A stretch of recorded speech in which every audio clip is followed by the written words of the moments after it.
So we always thought we would have 4 children. We got to the 4-child mark. We started praying about it. And I looked at her one day and I said, darling, we give control of our finances to the Lord, don't we? She said, yeah.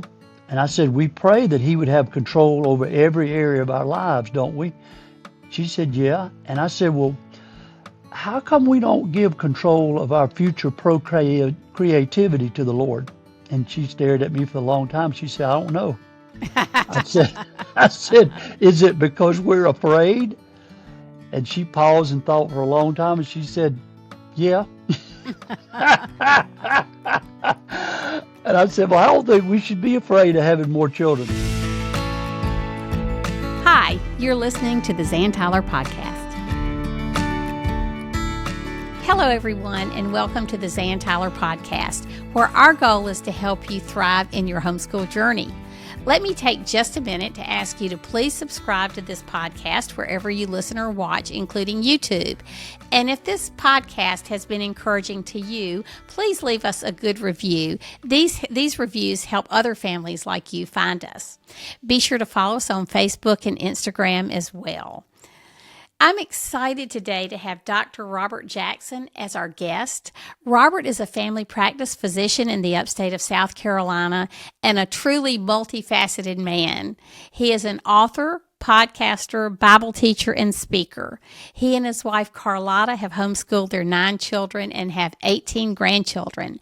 So stay tuned. I think this episode will really inspire you. This podcast is brought to you by BJU Press Homeschool. Homeschooling is an exciting adventure we take with our children. One of the most challenging parts of this journey is choosing the curriculum you want to use. BJU Press Homeschool is a curriculum you can trust. All the books, resources, and videos have been designed with you and your child in mind. Their curriculum is educationally robust and rich, taking into account that children have different learning styles, strengths, and needs. Mom, you are in charge. BJU Press Homeschool is here to come alongside and support you. Do you need help with the teaching load, or is there a subject you just don't want to teach? Their amazing video courses are available for all grades and almost every subject. BJU Press Homeschool believes that homeschooling can produce a new generation of students who know God, love their neighbors, and stand firm in their faith. For more information, go to bjupresshomeschool.com. That's bjupresshomeschool.com. Robert, thank you so much for being here with me today. This is such a pleasure for me. Well, you're mighty kind, Miss Zan, and I'm honored and delighted to be a part of your program. So people heard the introduction, but let me just say this. You're a family practice physician in Spartanburg, South Carolina, the father of 9, and a homeschooling dad and advocate. So there's so many questions that I want to talk to you about tonight. But let me just start with this because it has implications for something we'll talk about later. How did you know you wanted to go into medicine? Well, that was easy. My father was a family practice doctor. And so I grew up in a household watching and observing how he loved and took care of his patients. And he often would take me with him on house calls in our rural home county in the lower part of South Carolina. He would carry me with him to the emergency room when he took care of patients on the weekends. I often made rounds with him in our little small 100-bed hospital in our small hometown in Manning, South Carolina. And I just, I loved medical science. I read books about medicine. I read books about doctors and medical missionaries and all of that when I was growing up. And there was just no doubt that that's what I wanted to do when I came of age. And in fact, ever since I was a child, all of my extended family and the folks in our community called me Little Doc all of my years. So it was no doubt in my mind that's what I want to do. But it was an interesting transition because when I went to college, the Lord put in my heart a sincere desire to share the gospel and to go on mission trips and to teach and preach God's word. So at one point when I was in college, my dad sat me down and he said, son, are you sure you want to be a doctor? Have you thought that maybe God was calling you to be a pastor or a Bible teacher or a missionary. And I know that really hurt his heart because his sincere desire was for me one day to come and practice medicine with him. And I knew that was hurtful for him to even ask me the question. Right, But I right. pondered it for a few days, and I went back to him and I said, Dad, no, I know that God's calling me to be a doctor. That's all I've ever wanted to do. That's what I really want to be. And so I still love to teach the Bible. I still love to preach. In fact, I'm preaching Sunday morning and Sunday evening coming up this weekend. And I love going on medical mission trips. And so that's still a passion for me. But I know, Zan, that God called me to be a medical doctor, and there's nothing I enjoy more than biblical counseling with my patients. In fact, my wife and I spent 3 hours with a couple last night at our home with biblical counseling, and I love sharing the gospel with my patients, and that's the two blend perfectly well. But Right, but right. even from a child, I knew that's what the Lord wanted me to be, was to be a doctor, and I love being a doctor. But at the same time, I love Bible teaching, Bible preaching, Sunday school teaching. I teach third grade boys right now, and it's a That's uh, amazing. fascinating task. But you are well qualified to teach children. So, Well, you after might. teaching 9 of your own and 7,000 grandkids. So, what a Uh, blessing. you're What a right. You're blessing. right. So, when did you meet Carlotta? By the way, Carlotta is one of my favorite people in the whole world, and Mm. I wish I could be like her. Um, when did you meet Carlotta? I met Carlotta my senior year of college. I was a singer and I was taking voice lessons, and I needed a pianist for my voice lessons. And her college roommate was a friend of mine, and she suggested that I contact Carlotta. So I asked her if she would play the piano for me. And it was a very interesting conversation because she was very driven and goal oriented, and she paused for the longest. And then she said, I can give you 30 minutes on Monday night exact. And I said, yes, ma'am. And you've been And saying that ever since. exactly. So I would show Smart up, man. and she would play the piano for 30 minutes. And at the 30-minute mark, she would get up, shut the book, and walk out. And that's the way it was for weeks and weeks. And I had no money to pay her. And so I would often say, well, can I buy you an ice cream? No, no. Can I take you out to eat supper? No, no. And so for like 10 weeks, I offered to try to do something nice for her, and she would always say no. And finally, after weeks and weeks, I mean, this girl has gorgeous eyes. I mean, she's a beautiful girl. And I finally said, well, can I take you out on a date? No, no. And I'm just flustered. So finally, Clemson homecoming weekend comes along, and I asked her, so well, would you go with me to Clemson homecoming football game? And to my shock and surprise, she agreed to go. So she goes with me to Clemson homecoming football game, and after the game, I was going to take her out to eat supper.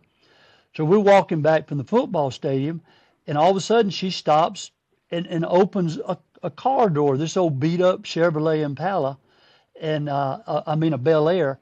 And I said, whose car is this? She said, mine. I said, where are you going? She said, home. I said, well, I was going to take you out to eat supper. She said, nope. And she gets in and drives off and leaves me in a blue cloud of exhaust. And I'm like, what just happened? So I end up walking back to my dorm room, and I sit there and watch the sun set over Lake Hartwell. And I'm thinking, I'm the only senior guy on campus that doesn't have a date on homecoming Homecoming weekend. night. But get this, her dad was a Baptist preacher, so he invited a Christian college professor to come to a Bible conference at her church, and she had her dad invite me to come and sing. But nobody tells me that it's her dad's church that I'm invited to come and sing at. So I show up and I get there and I'm shocked. It's her dad's church. So so we sing, And I'm mortified that in the middle of the song we both just totally mess up. I mean, we destroy the song. And I and it's the church she grew up in. It's her dad's church, and we just completely mess up the song. But a few weeks later, we end up becoming quite the item, and we end up being invited to sing at everything that you can think of: Bible conferences, weddings, funerals, revivals, and this goes on for 5 years. That the two of us are invited to sing at just about everything. And then of course at the end of the 5 years we end up getting married. So there you go. Oh, that is a great story.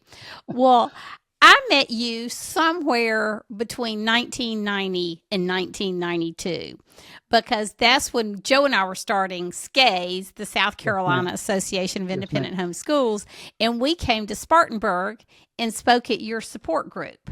Yes. And that's where I met you. It was just one of those providential meetings, Robert. You know, what an encouragement you've been to me in the homeschooling space. I've got two questions for you. Did you always know you wanted a big family? And what got you interested in homeschooling back in the day? Carlotta was a missionary for 2 years. The last 2 years I was in medical school. She was a nurse and she became a missionary with the Southern Baptist International Mission Board in the Middle East. And when I was a senior medical student, I went there for 3 months and worked in that hospital. And that's where the two of us pretty much solidified our relationship and our decision to get married. Wow. But while I was there, the first time I ever saw people homeschooling their children, the missionaries there homeschool their children up to the 6th grade. And I was intrigued by that whole scenario. I'd never seen anything like that. And it was a beautiful picture. The children every day were with their parents until about noon, and the moms and the dads worked together to homeschool their children. And I was completely bumfuzzled by the whole thing because I'd never seen anything like that. But you know, the kids would do all their little studies and report back to the parents, and I thought, well, that's pretty interesting. Well, then, you know, several years go by, and I'm in Spartanburg actually at a political meeting, and a lady is talking to another lady, and they're talking about homeschooling their children. Well, in the United States, I never heard anybody doing that. And Carlotta and I were listening to their conversation, and we look at each other, and it's like the Spirit of God put a dagger in our heart, and says, "This is what you're going to be doing." So we drive home from the political meeting, and we talk about it, and without any, I mean, just we just knew. We just said, "This is what we're going to do." Mm-hmm. Well, within a few weeks, somehow we came across a Greg Harris book, Christian Homeschooling. We devoured the book, and it solidified our conviction that that's what we were going to do. Then she goes to a Greg Harris conference with a Christian lady friend of hers, and our daughter was at that time 5 years old. So the next year, bam, we're homeschooling our children. And then we meet you guys, and the rest is kind of history. That's right. And we were fascinated by the whole. Here's the thing that fascinated me is the opportunity to impart a biblical worldview to my children. That Amen. that was the whole driving force, because I understood what was happening in the public schools. That the secular worldview was so prevalent in the public school system, and I just wanted to be able to impart to my own children a biblical worldview, and I understood that I could do that if we homeschooled our children. And I knew my wife was fully capable. I mean, she was a nurse, and she had taught nursing in the Middle Mm-hmm. East in the Mm-hmm. nursing school there. She had taught at USC Upstate in South Carolina, I mean in Spartanburg, and she was fully capable to teach. So we embarked on that journey and never stopped. Well, I know as a medical doctor, and then Carlotta as a nurse, and as smart as she obviously is, that education is definitely important to y'all. Sure So it's the both and. If homeschooling didn't work educationally, then we couldn't use it as a tool for teaching our children a biblical worldview. So tell me, Robert, what you and Carlotta appreciate about the educational aspects of homeschooling. We know, I know you, and you know us, the preeminent was teaching from our Christian biblical worldview perspective. But there's so many things about homeschooling that just lend itself to a vibrant, rich education. Well, it did, and the thing that was so fascinating to me was my children. They learned how to educate themselves, and they learned to love learning. And you know, most of the way we taught our children was with workbooks, and they were like auto tutorials. And my children would read their subject matter, they would work their workbooks, and then they would report to their mother for, to be checked out to make sure they were doing the things that they had to do. But they ended up being self-taught, and that's the way you do in college. That's right. And so all the way through grade school and high school, my children were already doing the things that they would eventually do in college.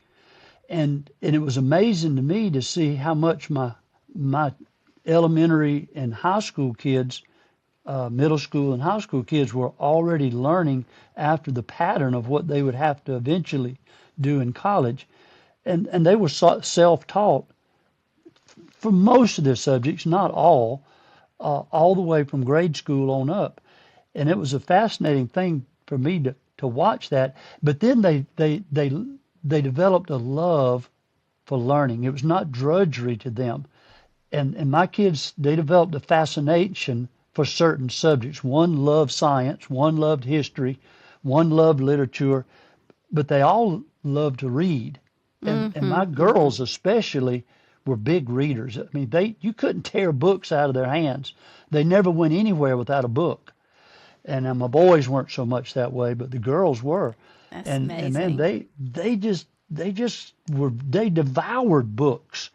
It intrigued me to see that develop in my kids, and they had certain fields of study that they each had an interest in, and they went off in those tangents, and you couldn't keep a book out of their hand for the things that they love to learn.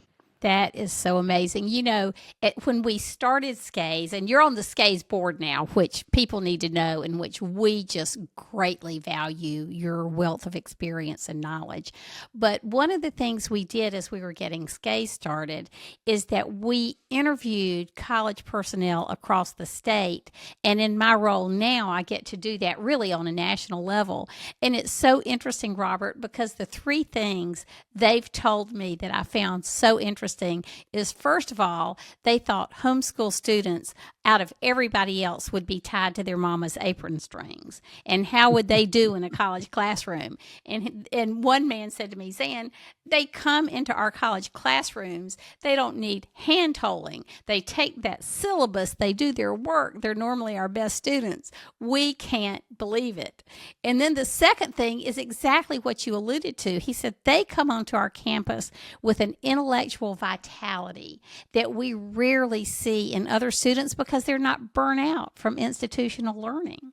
And Yeah. so it really is that ownership of education.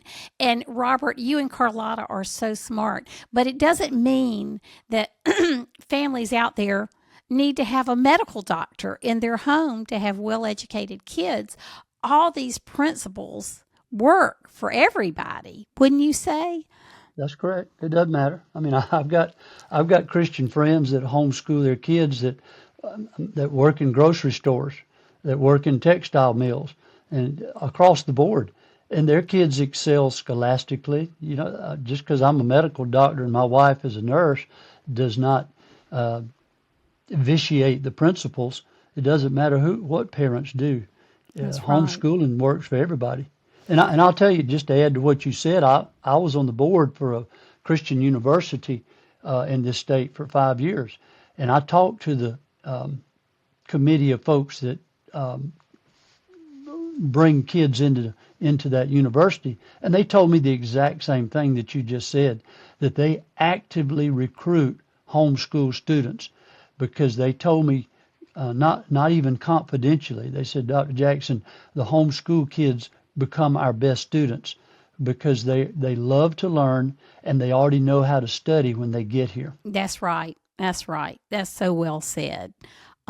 Okay, Robert. So one thing I know that is a real flagstone of your life is that you have a close family. You and Carlotta and your kids have a very close family. How do you think that homeschooling contributes to that? Because if people want to homeschool for one reason only, wanting to keep their family close is a very good reason. Well, here's the thing. Carlotta has a phrase that she uses all the time, and she says that homeschooling gives a sense of family. And you see, I like that. It doesn't matter if you go to private school or public school, you're sending your children off for the very best hours of their day to be with someone other than their mom and their dad. And you can't control who those children begin to identify with. And unfortunately, not everybody they identify with is a good role model. And everybody knows that. There's some people that are in the public school system or the private school system that you don't want your children identifying with, whether it's other students or teachers or coaches. There are people out there who are not a good role model for your children. But you can't control who your child identifies with when they're out of your home. I want my children to be like my wife. I want them to have her character. I want them to have her temperament. I want them to be a spirit-filled believer like my wife. And so I want them to spend the very best hours of their day with somebody like their mama. And when they get up in the morning and have the very first hour of the day, I want them to spend it with me, because I had a Bible study with my children first thing at breakfast every day for all of their growing up years. And then in the evening at supper time, and I was there most supper times, we had another devotional time and prayer time at supper. And we didn't allow anything to compete with that. No TV, no computers, no laptops, no cell phones, no electronic devices competed with devotional time. And so I'm the principal and I was the chief Bible teacher. And we didn't allow anything to compete with that. And so that's what my kids grew up with, and it contributed to a sense of family. You can't compete with the sense of family that homeschooling contributes to. And now, I heard George Bush say one time, somebody asked him what he thought was his greatest accomplishment. This is the dad, George Bush. And he said, without hesitation, he said his greatest accomplishment is that his children still come home on the holidays. And you think about that. And when he said that, I said, he's right. He's right. And you see, my children are all gone now. Right. Except for my two special needs sons. And they still want to come home on the holidays. And you know why that is? It's because we created that sense of family. And my house is a refuge and a hiding place. And my children, no matter where they live in Alaska or Pennsylvania, and two of them do, they still want to come home on the holidays. And I think it's because of the homeschooling. And you would know, you actually went to a private Christian school I in did. Manning when you were growing up. I did. And it was a great experience for me to be able to go to a Christian private school. But it doesn't compete in any way with the homeschool environment that we were able to create in our home, which was a safe place. It was a refuge, a hiding place, and it created that sense of family. And I wouldn't trade that for anything, Miss Ann. Now I want to go back to a question you asked me. Did we know that we were always going to have a large family? We skipped over that one. Yeah, that's right. The answer is no, we did not. And I want to talk about that a minute, because my wife had 3 siblings, 4 children in her family. I had 3 siblings, 4 in our family. So we always thought we would have 4 children. So we got to the 4-child mark, and and we started praying about it. And we had a real heart-to-heart conversation about that. And I looked at her one day and I said, darling, we give control of our finances to the Lord, don't we? She said, yeah. And I said, we pray that he would have control over every area of our lives, don't we? She said, yeah. And I said, well, how come we don't give control of our future creativity to the Lord? And she stared at me for a long time. She said, I don't know. I said, is it because we're afraid? And she paused and thought for a long time, and she said, yeah. And I said, well, I don't think we should be afraid of having more children. God never rescinded his command to be fruitful and multiply. Well, we had to think about that one, Zan, for a long time. It was not a short time. We prayed about it. We thought about it. Well, we were actually driving to a conference, a medical conference in Charleston, South Carolina, after our fourth child. And we were deliberating about that whole issue of, well, what are we going to do? And I still remember when my wife rolled down the window of my car, reached in her purse, grabbed a pack of birth control pills, and like a frisbee, she threw them out the window, and it went into a swamp around Holly Hill, South Carolina. And we were done with the birth control pills. And we gave that whole area of our life to the Lord. And I want you to know it was liberating. It was liberating for both of us because we just said, Lord, you're in control even of that area of our life. And suddenly we weren't afraid of having children anymore. And we had 5 more children. Really, we had 6 more. We had a miscarriage. But we had 5 more children. And looking back on it, we both say to ourselves, we wish we had started earlier because we might have had 2 more kids.